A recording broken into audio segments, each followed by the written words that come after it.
يلا بقى الحقي هاتيه كده وفرزيه. الكرنب الفلاحي طبعا ما بيبقاش موجود في فصل الصيف، فاحنا نجيب بقى كام كرنبايه كده سعره بقى جميل في السوق وبقى رخيص خالص. نجيب كام واحده كده وهنفرزهم مع بعض، ولا هنقول بقى معلقه واحده تخليلك الكرنب طازه ولا كده ولا الكلام ده. مفيش اي اسرار خالص في تفريز الكرنب، تفريزه سهل جدا جدا وبسيط.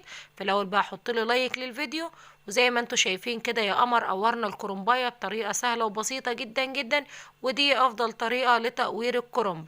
طبعا في الوقت ده نكون مشغلين الحله بقى كده على النار وفيها شويه ميه تغلي. مجرد ما تبدا تغلي بقى نسقط الكرنبايه كده، وعلى طول يعني انا ما مشيتش ولا عملت اي حاجه، على طول قدام الكرنبايه كده، ولا حطيت اي حاجه في الميه، ميه سخنه بس.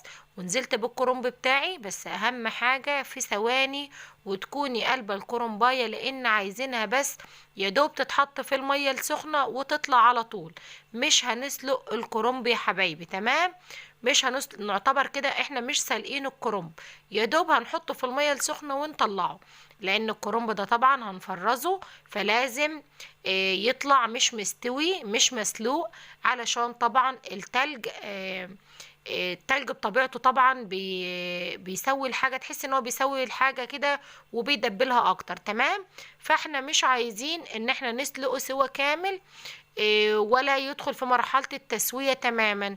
يا دوب بس على طول يعني نسقطه كده في المية السخنة ونطلعه على طول، ونسحب الورق ورا بعضه على طول.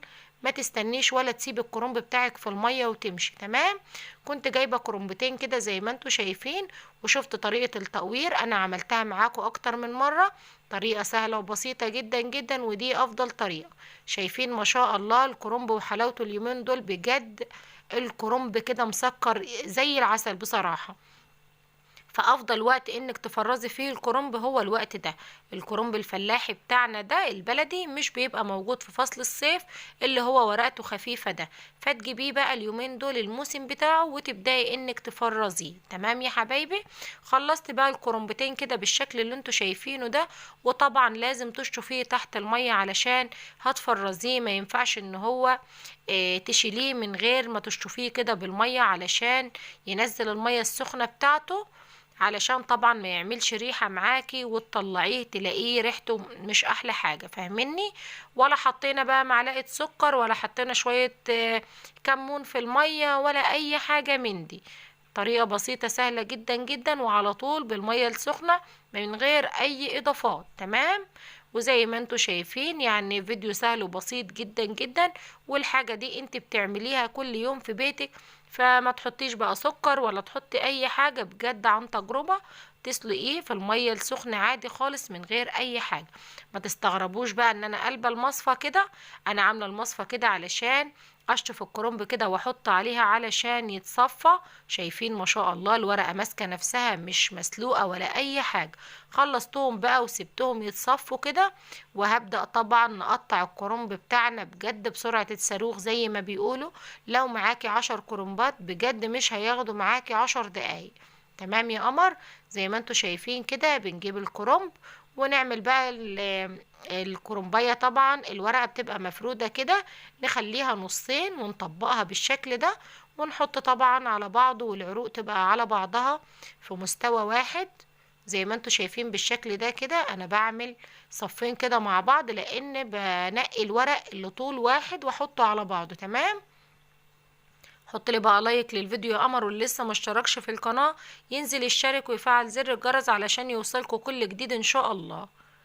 انا اسفة بجد على تأخير الفيديوهات، بقالي كتير، بقالي حوالي اسبوع ما نزلتش فيديوهات، وبصراحة ده مضايقني جدا جدا. بس بصراحة التليفون خانقني بجد، مش عارفة في ايه بصراحة، مش عارفة، حاجة غريبة حاصلة في التليفون مش مساعدني خالص على ان اخلص حاجتي او اصور او كده. تمام زي ما شفتوا بقى كده يا حبايبي. فردت بقى الورق وشلت العروق زي ما شفتوا، ما هقدرش ورق خالص معايا، وبقطعها بالعرض بالشكل ده، وبيطلع معاكي الورق اللهم بارك بالشكل اللي انتوا شايفينه ده، ولا هيهدر معاكي خالص ولا هيجرى فيه اي حاجة.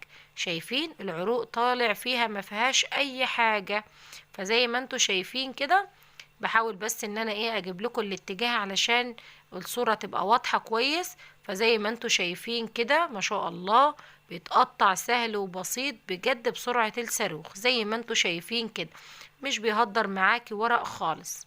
تمام، ولا هتقعدي بقى تقطعي واحدة واحدة ولا اي حاجة من دي، زي ما انتوا شايفين كده بالشكل ده. خلص بقى يا امارات الكمية بتاعتي دي زي ما انتوا شايفين بالشكل ده كده. اللهم بارك. جبت بقى العلبة كده، هوريكم يعني حاجتين للتفريز زي ما انتوا شايفين بالشكل ده في العلبة البلاستيك دي. بس انا بصراحة لقيتها مش بتاخد كتير، فما فيش احسن من الاكياس بصراحة. الكيس بقى كده وتبداي انك ترصي فيه الكرنب بتاعك على حسب استخدامك وعلى حسب الكمية اللي انت عايزاها زي ما انتوا شايفين كده. جميل، والصفوف على بعضها هتطلعي وهتلفي على طول. المحشي بتاعك مش هياخد منك اي وقت. نزلي منه اي مية فيه كده وحطيه في الكيس وفرزيه، وبالهنا والشفا على قلبكم. اتمنى بجد ان انتوا تجربوه وتحطوا لي لايك كتير للفيديو، وتنزلوا بقى بسرعة تكتبوا كومنت حلو كده لأم ملك، وما تبخلوش عليا باللايك. تمام يا حبايبي، زي ما انتوا شايفين كده بعبي بقى في الاكياس بالشكل ده.